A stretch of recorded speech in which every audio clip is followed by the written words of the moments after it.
Hello all, and welcome to this new set of videos revolving around a reading of Plato's Republic, which, in my opinion, is one of the, if not the greatest work of philosophy, and certainly huge achievements here are done in the realms of literature at that.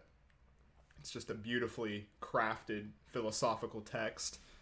And with that in mind, to start here, we're going to be very delicate with some of the symbolism and themes that are really going to start with just the first couple of sentences, really, and how this will set the stage for the rest of the books and the dialogues to come, and really is the instantiation, I would say, of what Platonic philosophy is like fleshed out through these dialogues here. And so we're setting the stage really of seemingly these really minute interactions to start here are going to have significant meaning for the rest of the books to come.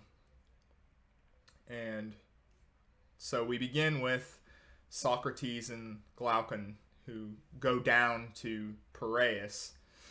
And anytime you see the word down or up, you have to consider that we are talking about someone's decline or ascension along the Platonic line, if you will. And so by going down within this first sentence here, we are to see that the setting really is to leave philosophical ideals, to leave the realm of the forms, if you will, and to go down to the actual concrete instantiation, really, of philosophical ideas, we could say. And so Piraeus really is symbolic of what is the democratic stronghold, and really the necessity for why a book like the Republic is to exist at all. It's really the difference here as they go down between the praxis of ideals, of form, if you will, into one of action or concreteness. And so they're going down to Piraeus to see a new festival and to, of course, pay homage to the gods and to pray. And really, I think that by going down, even reluctantly, which is going to be the case with Socrates, the philosopher, and especially a philosopher king, cannot escape concreteness. You can't escape reality, if you will. They must eventually act upon whether they are inclined to or not. And I think one of the adages in recent times, if you will, is by Christopher Hitchens, who has this phrase that's told many times of, you can quit politics, but politics can't quit you. You can't just be this antisocial animal. You can try, of course, but you will be ruled really by the democratic stronghold of Piraeus, no matter, what status, what sort of achievements you may have taken up on your own. You can't insulate yourself from the actuality of being in the city, really. And so the slave boy stops them from leaving Piraeus because they're about to, go about their business and return to the ideals, if you will. And the slave boy is owned by Polemarchus, and Glaucon and Socrates are stopped in their tracks as many other of these men approach them. And so you can see right here the symbolism, really, of Socrates and Glaucon are really at the feet of the many, the numbers, if you will, of the democratic stronghold of subjects. And we see as, they cannot be convinced to be reasoned with, if you will, to let Socrates and Glaucon go about their own way, that, the numbers game really is a sort of dialectic, a tension, if you will, with knowledge and power. And This is a big, major idea within the Republic. In fact, I think it's why this text was even created to begin with. It's the idea of force versus knowledge, or sort of persuasion towards truth. Um, like I said, an individual who perhaps can try their best to escape such a dialectic, if you will nonetheless still have to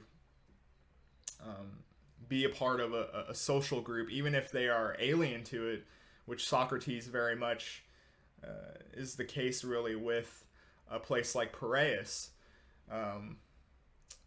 The individual is always going to be subjugated to some sort of power dynamic or some sort of group, whether they're somewhat inoculated of the dangers, which certainly won't be the case with Socrates, as he's going to be killed eventually. And that's something to also keep in mind with the Republic. We do know Socrates' fate, and we know that he is eventually going to be put on trial and killed for many of the things that he's going to discuss or go about within this text and many of the other dialogues as well. And so you see a sort of counterculture or intelligentsia with the philosopher king, who is alienated, but albeit still subjugated to a greater social group. And so they must participate with power. They must, even if they have a great number of knowledge or more knowledgeable than those around them who have power, and if you have someone with power and they don't have their knowledge in check, they don't have reason on their side, then this is a very dangerous thing, which is the case with Socrates here. And so this tension that I want to really bring home and focus on here is between really power and knowledge, that really makes the Republic a necessary text and one of the most influential texts. In fact, when I was setting up this video, I saw an interesting stat about education and higher learning, where in a survey in 2021 even had the Republic as the most studied text still in American higher learning to this day. And that's nothing to sneeze at with a text that's thousands of years old. There's many people in the American canon, for example, who were obviously influenced by such a text. And the tension really between power and knowledge here was what facilitated such discussions to be had to begin with. And I think that's a very important thing to consider as we go along on this journey through Platonic philosophy and the Republic here. Socrates, of course, wants to go back up to the realm of the sun, but instead, as we've covered here, the group, if you will, sways him to go to Cephalus' house. Glaucon, which is very important here, makes the decision on Socrates' behalf to follow along. And again, this is a somewhat symbolic, albeit it's seemingly minute, of, if we're just going to go to Cephalus' house, the fact that Glaucon steps in and makes the decision, this decision on Socrates' behalf for both of them, is a sign again of where inferior men, or men who don't necessarily have your best interests at heart or have superior knowledge, makes decisions for the philosopher king. And again, this is symbolic towards men of inferior knowledge making judgments on the behalf of those who have superior knowledge. The disconnect, again, between power and those who are knowledgeable. The significance here is the herd or the many outweigh the few, or the philosopher king, if you will, as they vote in a democratic fashion. This group of people quickly dissolve into a sort of democratic way on deciding to go to Cephalus' house. And so it's important to note as well that there's going to be major symbolic significance really on what each of the people in the dialogues are going to represent. And so with Polemarchus, he's really the stand-in, the symbol of the democratic man and the theme of the city, which is also important and vital to understand. Each of these men represents a sort of form of city-state, of a sort of attitude towards power, of how a city is functioned. As the adage goes in the Republic, the city is the man. In many regards, this is going to get fleshed out in a much more concrete and direct way, of course, but I think it goes all the way back to this, beginning paragraph here where, he is the democratic man, and it really all the way goes from the beginning. Interesting enough, it has been alleged that this particular book, Book 1, seemed to have been written as a sort of separate dialogue, and of course that's up for debate. It's a text that's thousands of years old. It's not likely that we're ever going to really figure that one out.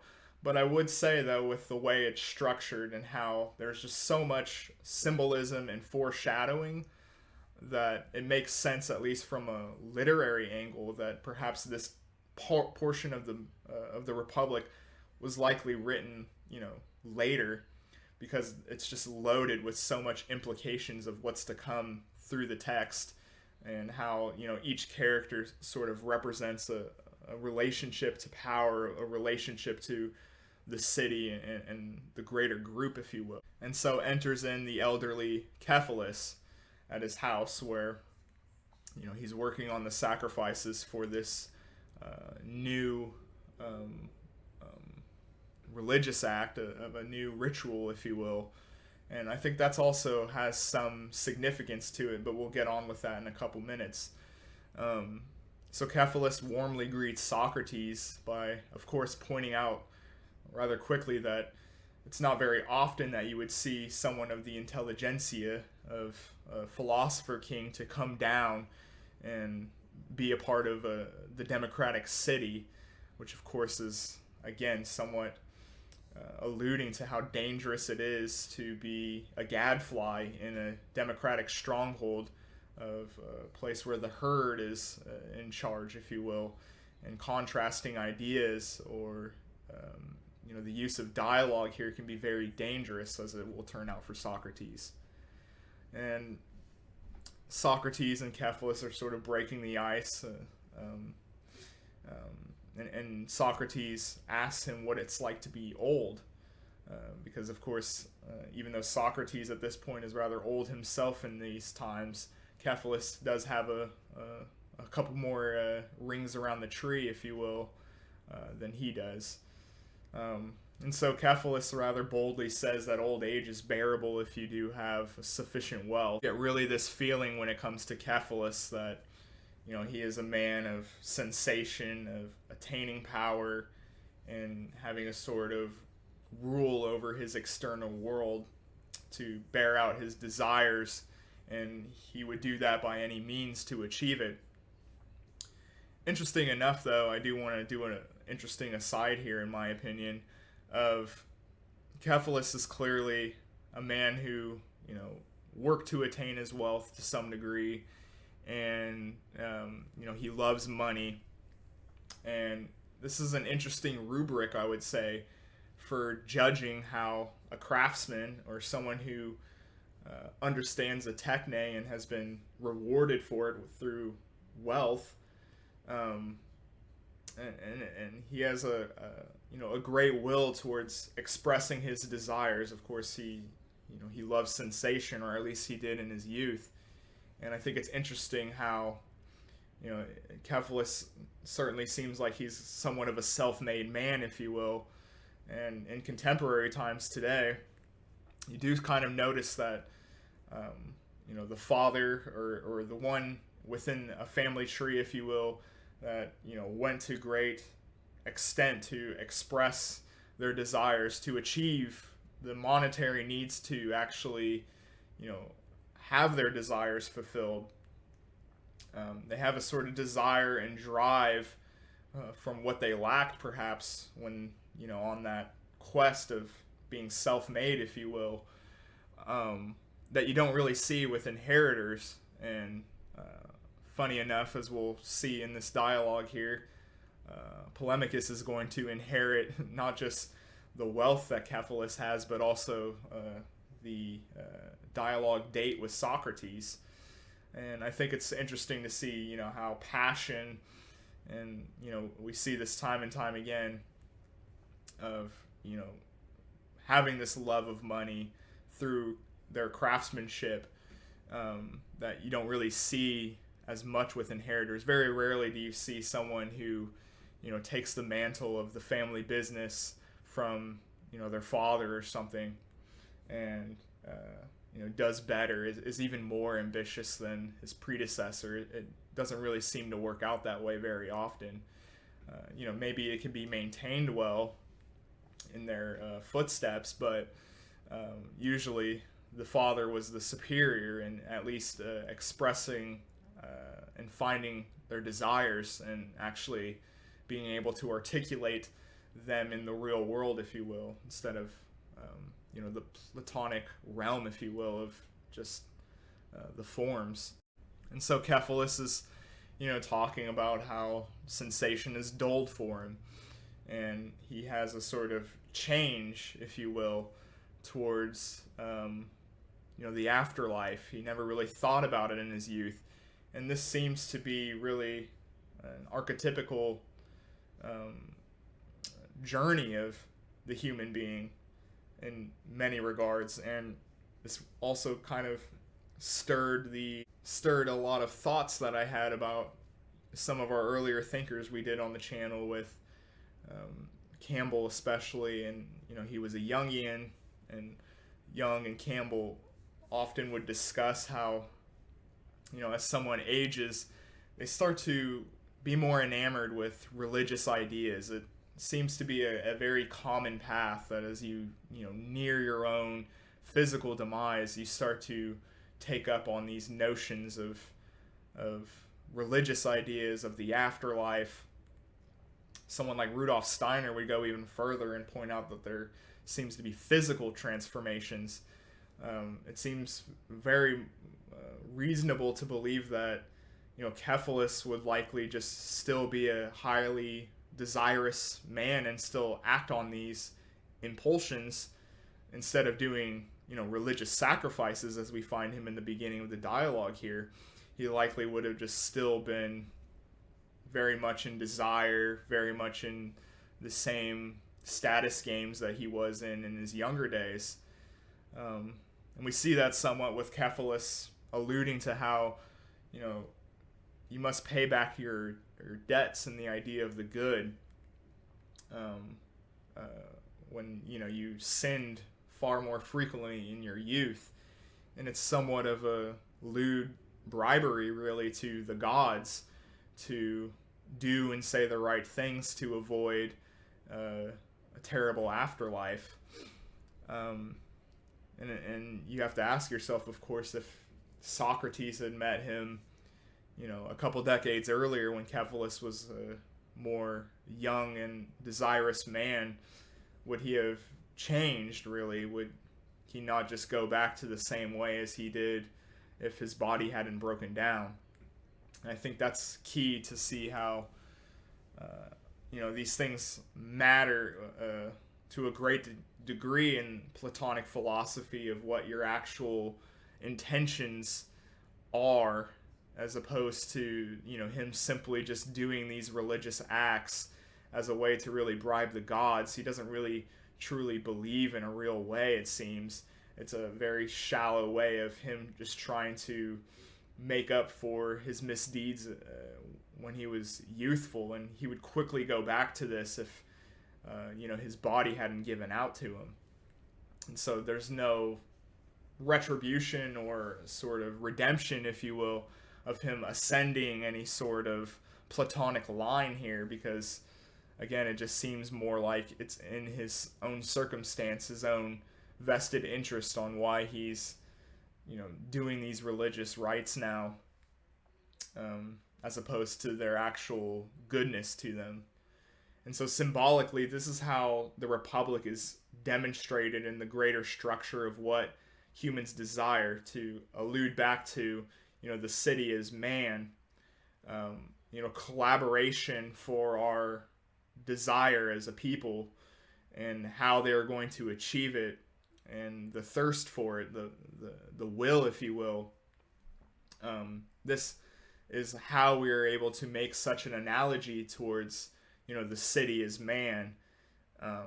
What drives the movement of the souls of these people and their desires, and so their individual souls, and how they go up and down the line here, is also going to be reflected through the city that they live in, and their ethics, and what kind of rulers are to be had in a city based on their desires and how they collaborate with each other.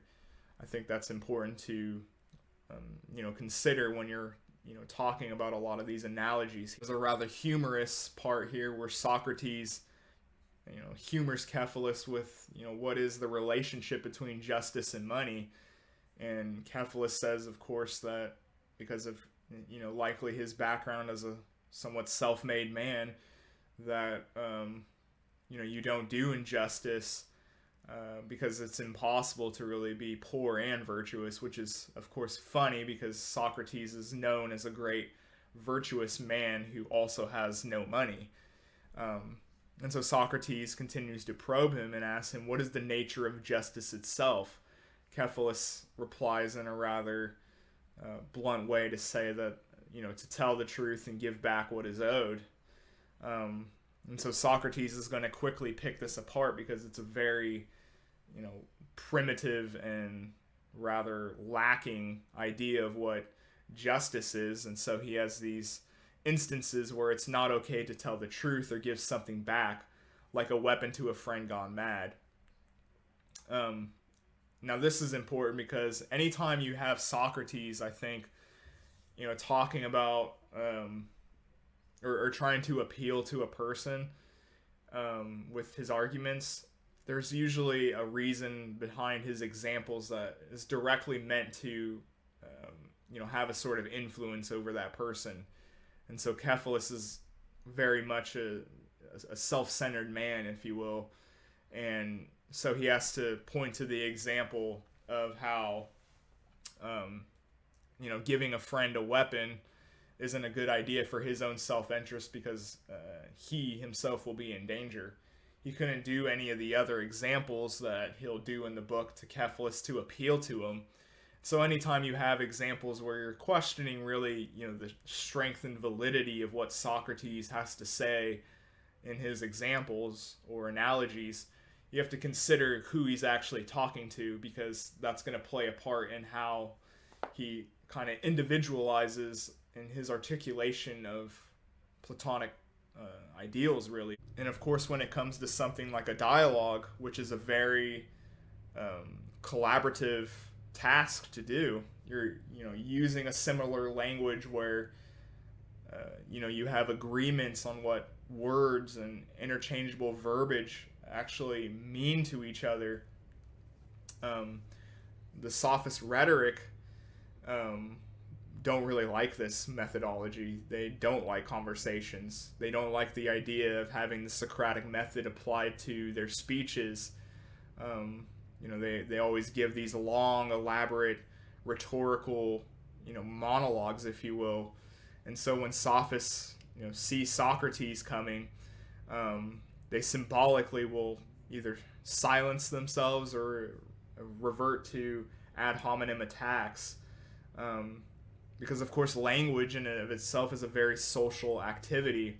And so I think it's symbolic that many of these sophists end up tongue-tied or even unable to speak really in a coherent and have a sort of grace of fluidity within the language that they began with at the start of the dialogue with Socrates, where they come off as very elaborate and very smart-like, and they end up dipping down into silence because they've ultimately become so antisocial in that moment where they can't even participate in language with others around them.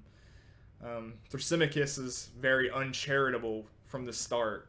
He's very much going in with, an idea of owning Socrates, if you will, in the sort of internet blood sports way. Thrasymachus won't play Socrates' games and demands an answer to, what justice actually is. And so as a sophist, he wants to, have the ideas of something very materially understood, if you will, of concreting what justice actually is. There's no need for this hazy Platonic philosophy of ideals and justice and the virtues. We need direct answers, or Thrasymachus won't have it. And so Socrates is going to play up on a lot of irony here, and he's going to give a ton of praise to Thrasymachus to kind of lure him as a wild animal to actually be charitable enough to have an actual discussion. And so Socrates is asked how he should suffer if Thrasymachus is to give a better answer to justice. And of course he wants money, so he proposes that he should pay a fine if Thrasymachus can give a far better account of what justice is and is superior. And I think, one of the lessons that perhaps is overlooked, because there's a lot to unpack with Thrasymachus and Socrates here, is, in a dialogue, if someone doesn't want to be charitable to you, and going all the way back to the first paragraph of this text, when the herd around you has no interest in what you actually have to say, there's not really much you can do to persuade such a person to really have a productive dialogue. And so this kind of shows here that, the idea of goodwill, of being a social animal, is really important to have in order to have discussions about justice. You have to really actually want to, have this discussion about justice, not just trying to embarrass a contemporary thinker for your own benefit, really. And so, of course, Glaucon steps in, who is a very brave man. He's kind of the golden boy, if you will, of what the Athenian elite is to be. He has the great virtue of courage. And so he steps in and says that he would pay the fine for his friend Socrates and his friends as well. Because, of course, Socrates has no money. He's never going to charge anyone for being wrong about something. In fact, Socrates alludes to the only pain I should have is the pain of learning, of, you besting me here so I could actually, leave ignorance and by being ignorant I had already suffered to begin with. But, of course, with Thrasymachus it is, all about the money. And so Thrasymachus seems to follow that lineage of Thucydides. And the Melian dialogue that we see where the Melians kind of represented the Platonic philosopher, or a Platonic city, if you will, that is just ripe for the taking by people who actually exert will, of things being the way they actually are, not how they ought to be, the real politic, if you will. So who cares about what morality or what justice means if you're going to get wiped out like the Melians did anyway? So Thrasymachus really is the real politic, or stands for that. The political world has a sort of divorcing of what the physical world in the moral realm has to really say. Of course, nature can be very brutish. There's no morality with, animals constantly, indulging against themselves to nourish themselves, to survive. There's certainly not a moral universe to go with, the physical world that we see in nature, where, you have rather senseless or self-sustaining acts upon, fellow animals all the time. And so the political world is inconsequential, really, to what Thrasymachus has to say about, realpolitik here. And so Thrasymachus largely believes that the making of laws within a regime is how we really comprise justice. It is to apply the powers that be and their will into laws, and you either obey them or you don't. And if you don't, then power will be applied to you in a very punishing way, because ultimately the rulers are exerting what they will into the city onto you. So Socrates again plays with Thrasymachus's idea here with justice, and he throws a hypothetical of that, what if the rulers don't actually have a fully actualized idea of what their own interests are? In fact, they could betray their own interests many times and make, poor mistakes against their own self-interest. And there's a interesting aside here that's, rather small, but I think it's somewhat symbolic of, the onlookers, where Cleitophon and Polemarchus start having their own discussion in the microcosm of what Socrates and Thrasymachus are discussing about, the heroes and virtues, and they both represent in a rather microcosmic way of, Socrates influencing Polemarchus, and now he's going about, Socrates' idea of justice. He's been convinced, and Cleitophon is, of course, more in line with Thrasymachus. And so you see how, you have influence through the onlookers, who are then going to take up the mantle of your own discussions as well. And it's a very, social avenue of, having dialogues, and they keep, going on, and they're taken up by different people inherit it, as we see with Polemarchus. And so, that still applies thousands of years later. We're still having, in many regards, these same examples used in different ways and in dialogues, and they just weave out from other discussions. Now, fascinating enough, Thrasymachus here, who has been somewhat pinned by what Socrates threw out in his hypothetical, he then goes from realpolitik to talking about ideals, because he says a group of people legislating for the group or themselves isn't the true leader. So he's going from what he describes as, look, Socrates, this is the way things are. Justice is the will of the stronger, and it doesn't matter what our ideals are. What matters is that this is how it actually is. And now he's shifted to how, well, a leader must act in their self-interest. That's how they ought to act.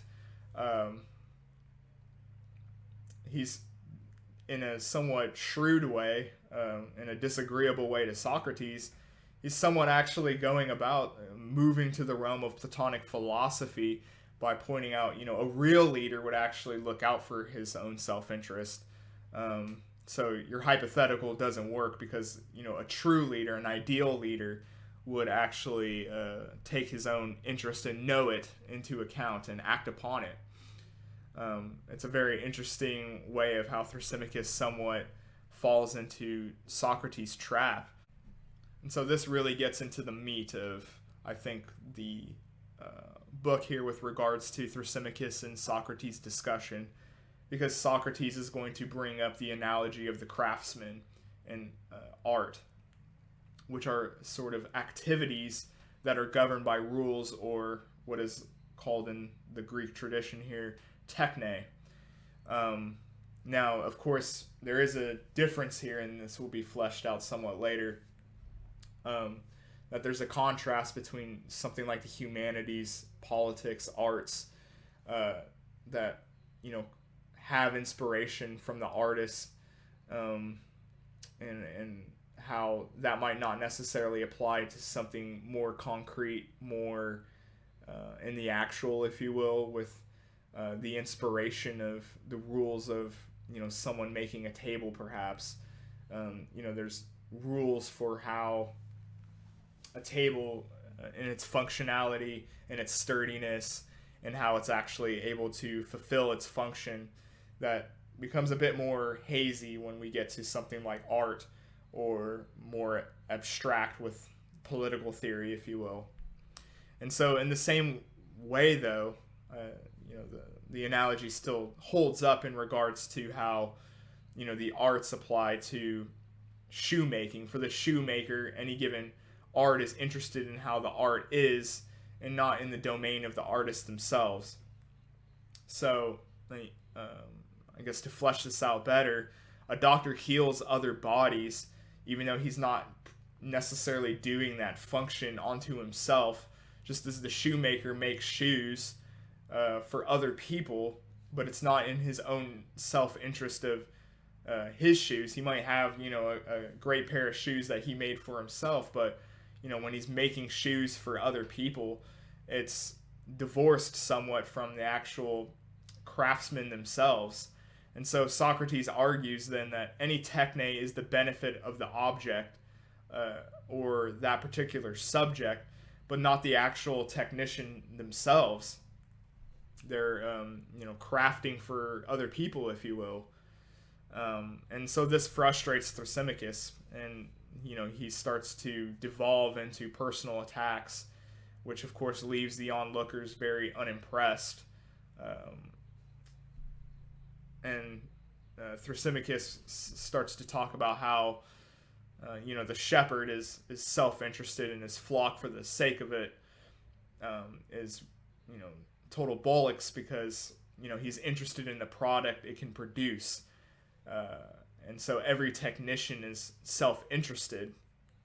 And so Socrates stops him in his tracks and that asks him if, does the just man want to get the better of everyone, however. Thrasymachus is falling for this trap here because, is everyone trying to get the better of their contemporaries, of the people around them?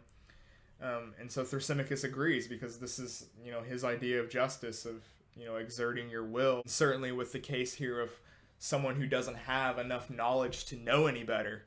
And so with that in mind, then obviously you would want to get the better of someone who is unknowledgeable. So Thrasymachus agrees to this. But Socrates interjects that, knowledge of a specific techne doesn't mean that they want to get the better of everyone, but only to those who lack knowledge, which is him walking into the trap now. If you're not familiar with a techne, you would want to get the better of everyone in that specific domain, whereas an experienced technician would only want to get the better of those who lack the knowledge of a particular circumstance. And so an example here would be in the way that a doctor, a technician, wouldn't interfere when a proper procedure is being done on someone. Why would he bother? Because, proper medicine and the proper application of it is taking place. So he has no business of trying to get over on this doctor here, because it is he is being treated well. And so we could say the same in an analogy here to the ruler and the techne of political philosophy, of not getting the best of the just man. Whereas with Thrasymachus, a sophist who is not educated and doesn't have the specific knowledge necessary to understand what good praxis of political theory is, he wouldn't want to get the better of that proper technician or ruler, whereas the sophist doesn't have enough knowledge to actually know the difference between what good political praxis or being a good doctor is, and so he's going to try his best to get the better of everyone, because he's fraudulent. He doesn't actually have the knowledge, and so he wouldn't know what true craftsmanship is. A true craftsman would stand down or get the better of the sophist fraud who doesn't know any better, however. And so this is now applying, really, or at least alluding to the political and the arts. And you wouldn't want to rule or get the better of a city that is well crafted and ruled, whereas tyrannicals or sophists who make poor laws and rules a very poor, dysfunctional city would need to be bested by those with the knowledge of the political art, of political craftsmanship. So a true craftsman or a true knower, a philosopher king, if you will, would want to override poor legislation or craftsmanship, not of everyone, but only of the sophists, of the fools who don't know any better.